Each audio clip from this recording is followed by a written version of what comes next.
Hi everyone, Nigel from Burtons. In this video, we'd like to take a closer look at the Mindray iMec8. This is our most popular multi-parameter. This is the capnography version. We do a non-capnography version, but most people go for the capnography version. If we have a look at the side of the monitor, which is currently in demo mode, but if we have a look at the side of the monitor, you'll see a number of connection points. The connectors are color coded. This is the extension for the SpO2, or for the extension for the lingual sensor. On the connector there's an arrow at the top, and that just connects simply into the blue port. Beside that we have a green port, and the green port is for the ECG. This is a 3-lead ECG. There are 5-lead ECGs available.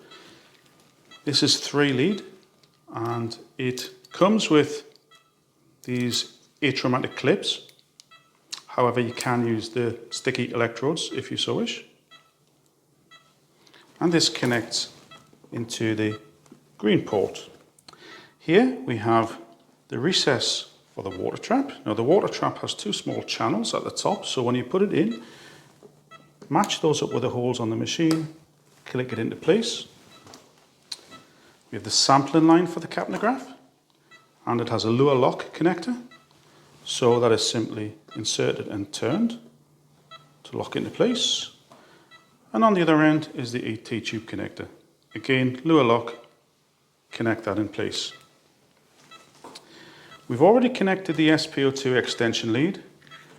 We also have the lingual sensor. Now, when you look at the extension lead, it's a box with a cover. The SpO2 has a selection of pins, and there's a cutout on the top. If you hold with the plastic lid to the top and the cutout to the top, then push this together and close the connector. We have the non-invasive blood pressure hose, 2 different ends. The black plastic end is the end that you would put the cuffs in, and there are a selection of cuffs that come with the machine. And the other end pushes into the hole labelled NIBP. Temperature has 2 options, but if you put it into T1, which is the top connector, that leaves T2 for a second temperature probe in case you want to do a temperature differential. At the moment, as you can see, the machine is in demo mode, and we have ECG, we have heart rate, plethysmogram, SpO2, capnography, temperature, and non-invasive blood pressure. The machine is touchscreen, and anything you want to change you can do by touching the screen. At the moment, the ECG is in normal mode. However, if you wish, as long as you have a 5-lead setup, you can touch the screen, you can go into others, change the machine from 3-lead to 5-lead, and change it again from normal to full screen. Close that down, and that will give you a fuller ECG readout, including the augmented traces. For normal operation, however, we just leave that in 3-lead, normal screen, and it's as simple as that. Capnography at the moment has a filled trace. However, you can touch on the capnography to change any of the settings you wish. The apnea delay, when the machine comes, the apnea delay is set to 15 seconds. However, you can change that simply by selecting a different value. Here, if we touch CO2, we can go to our operating mode. Now, when the machine comes, it will come in standby, and one of the things you must ensure when you first get the machine is you change the operating mode from standby into measure. Once you've done that the first time, every time you switch the machine off or on, it will remember that. You have another option here which says fill or draw. Now if you put it onto draw, that changes the capnograph into a single line. Touch again, we can put it into fill, and that is just personal preference. On the bottom of the screen there is the main menu, or we have a small arrow to the side which brings up some shortcut keys.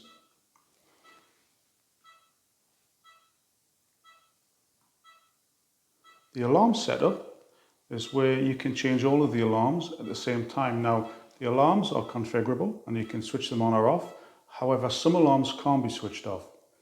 Anything that's critical to the patient, such as apnea, ventricular fibrillation, ventricular tachycardia, those alarms can't be switched off, but they can be paused. So by pressing the alarm pause, it will pause the alarm for a certain length of time.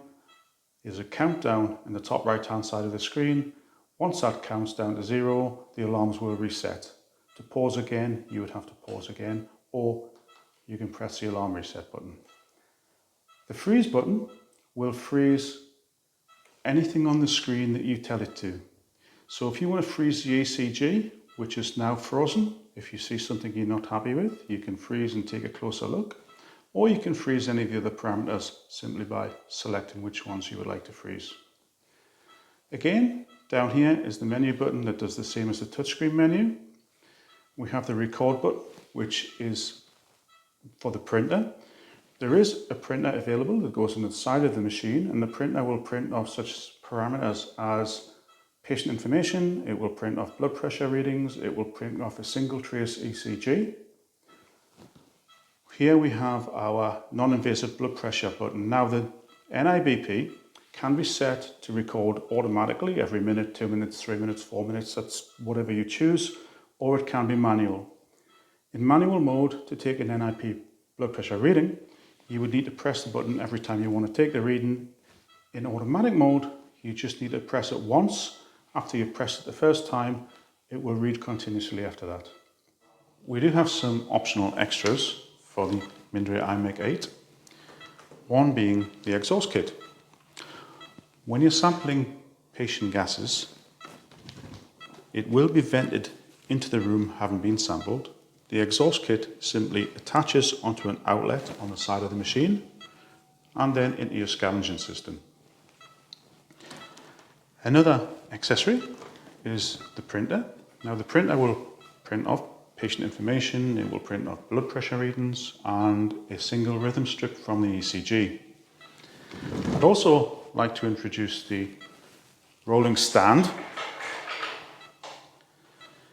and I'll just show how to connect the machine onto the stand.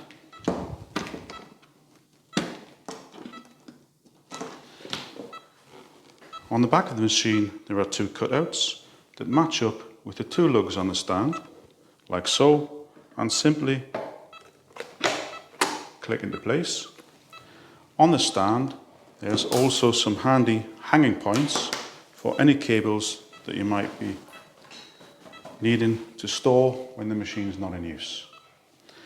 As with any piece of electrical monitoring equipment, multi-parameters are not designed to take away from the nurse's job of monitoring the patient manually.